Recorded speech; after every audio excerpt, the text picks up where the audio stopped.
तो ये समझता हूँ कि मेरे ही गांव में नहीं, हर गांव में होनी चाहिए। हमारे गांव में भी नहीं थी, और इसमें कुछ लोगों को आगे आना पड़ेगा। जो गांव के संपन्न लोग हैं, समृद्ध लोग हैं, उनको ऐसी व्यवस्था करनी पड़ेगी कि उनके गांव के बच्चे, क्योंकि देखो जब हम कहीं कामयाब हुए हैं या कहीं कोई आज समृद्ध बना है, तो कहीं ना कहीं गांव के लोगों की भूमिका होती है आपके लालन पालन में, या मैं कहूँगा कि आपको वो ज्ञान देने में जिस वजह से आप वहाँ पहुँचे हो। क्योंकि आप जो शुरुआती प्रेरणा लेते हो अपने गांव से लेते हो, गांव के लोगों से लेते हो, तो हमें रिटर्न में कुछ ना कुछ गांव को वापस देना चाहिए।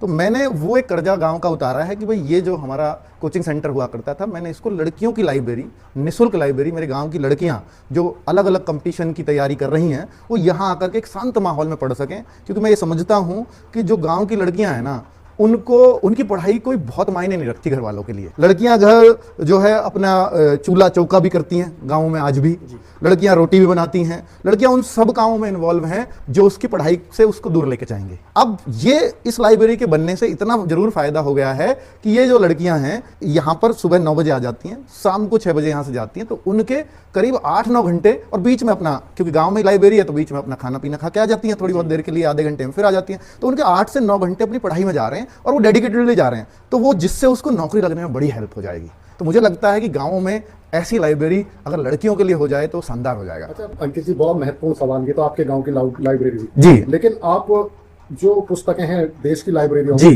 करोड़ों रुपए की पुस्तकें लोग जो लाइब्रेरी में आप दे रहे हैं जी, जगह जगह, ये क्या मिशन है आपका? जो लाइब्रेरीज में पुस्तकें हैं, और हमारा एक मिशन है, लाल बहादुर जी की अध्यक्षता में वो चल रहा है, हर गांव पुस्तकालय। 2047 में विकसित भारत का सपना प्रधानमंत्री जी ने देखा है। 2047 तक हमने भी एक सपना देखा है कि भारत पुस्तकालयों का देश बने, और 6,64,000 गांव हैं पूरे देश में, हर गांव में एक निःशुल्क लाइब्रेरी हो, उनकी गांव की चौपाल पे बने या कहीं भी बने, और गांव के बच्चों को बाहर लाइब्रेरियों में पढ़ने ना जाना पड़े, पैसे खर्च ना करने पड़े, और गांव से एक उत्तम व्यवस्था गांव के अंदर शिक्षा के लिए बच्चों को मिले। ये हमारा है, और उन गांवों में हम लोग हर गांव में 60 पुस्तकें निःशुल्क दे रहे हैं, जहां जहां भी ऐसी लाइब्रेरीज है। ये हमारा मिशन है। अंकित जी, आप अपने गाँव में हैं, हाँ, और आप एक बहुत बड़ा नेटवर्क चला रहे हैं, करोड़ों बच्चा जो एजुकेशन से, हजारों लोगों को, बच्चों को रोजगार भी मिल रहा है। तो एक यंग जनरेशन के लिए क्या मैसेज है, जो स्टूडेंट्स के लिए? देखिए पत्रकार साहब, कि इसमें मुझे लगता है कि ये जो नेटवर्क है, जो हम ऑनलाइन कोचिंग चला रहे हैं, उसमें करोड़ों बच्चे पढ़ रहे हैं, लेकिन लग लाखों ही रहे हैं। बहुत सारे बच्चे ऐसे भी रह जा रहे हैं जो नौकरी नहीं पा पाते।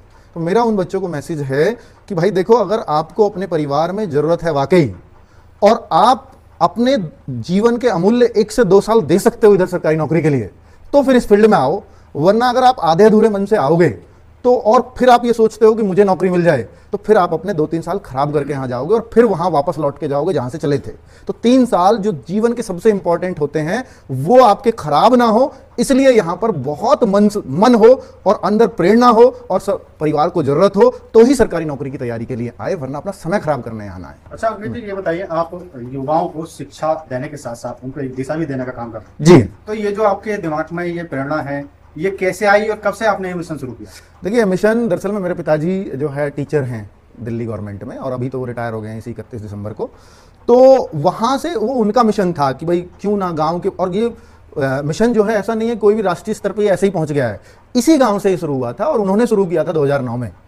1 साल उन्होंने पढ़ाया, उसके बाद उन्होंने मुझसे पढ़वा के देखा, बच्चों को मैं पसंद आने लगा। तो 2009 से और 2018 तक मैंने इसी गांव में पढ़ाया, जिसमें करीब मैंने 8 से 10 हज़ार बच्चों को पढ़ाया, और 1700 बच्चे गवर्नमेंट जॉब इसी कमरे से बैठ करके पढ़ करके लगे हैं।